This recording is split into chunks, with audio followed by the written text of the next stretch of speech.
Bonjour, aujourd'hui nous allons faire un TP afin de connaître comment varie l'intensité de l'énergie lumineuse, c'est-à-dire la quantité d'énergie reçue par une planète en fonction de sa distance à une source de lumière, c'est-à-dire le Soleil. Nous allons modéliser ceci à l'aide d'un dispositif comprenant un capteur de lumière. Cette sonde capte l'intensité de l'énergie lumineuse reçue.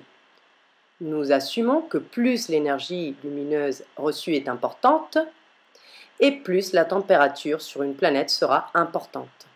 Nous n'avons pas le matériel pour mesurer la température directement. C'est pour cela que nous mesurons l'énergie lumineuse.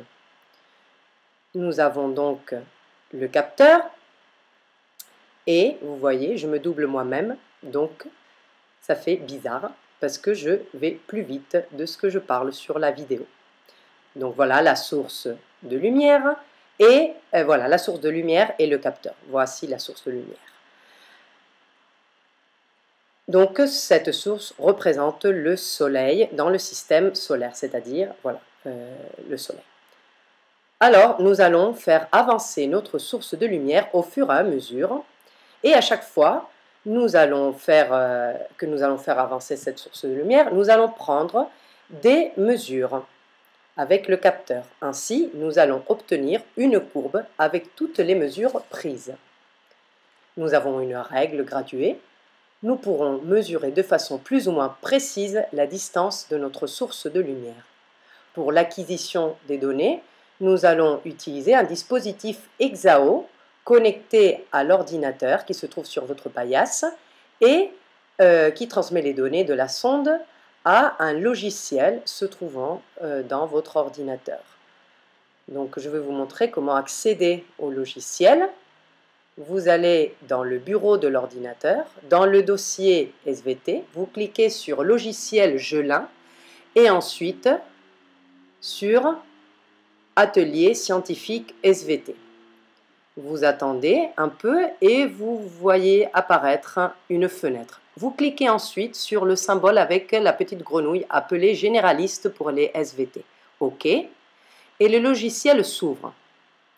Vous allez ensuite indiquer au logiciel les grandeurs mesurées. En ordonnée, la lumière.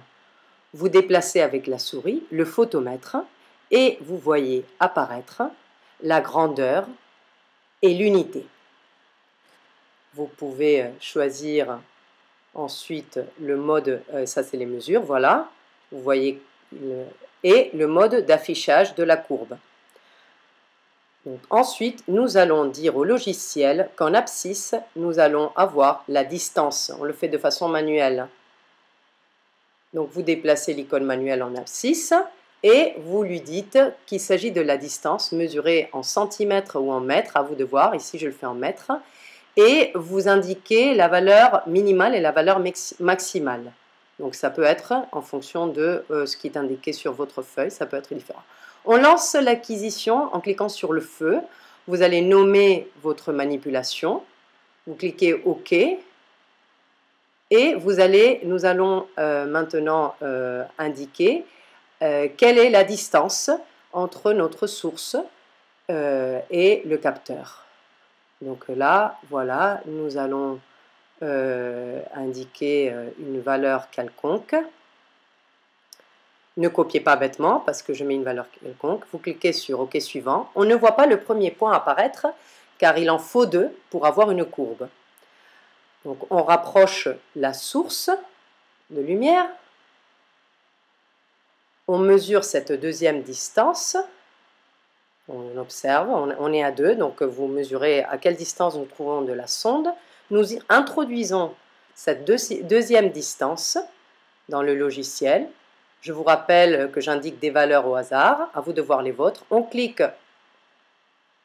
donc à vous, voilà. On clique OK suivant.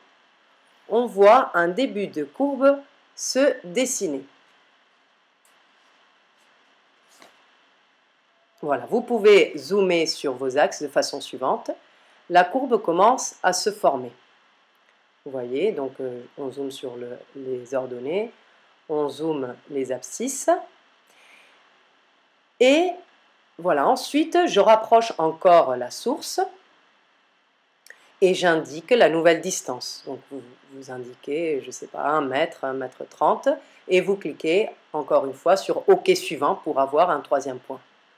Nous faisons la même chose pour un 4e point. Je rapproche la source, je regarde la mesure, combien ça mesure, OK suivant, on recommence. Donc on mesure, on regarde combien de centimètres on est du capteur, OK suivant, suivant point, et à vous de voir de combien vous déplacez votre source à chaque fois pour obtenir cette courbe. Donc voilà, je vous indique jusqu'à la fin comment il faut faire. Attention de bien faire entrer la lumière dans la sonde. Il y a une petite fenêtre dans la sonde qui capte la lumière. Et voilà, nous allons obtenir toutes les mesures. Une fois toutes les mesures prises, vous allez obtenir une courbe et c'est cette courbe que vous allez devoir exploiter. Donc voilà, dernière mesure. Et voilà, c'est fini. Voilà, et je continue à parler et je ne sais pas pourquoi.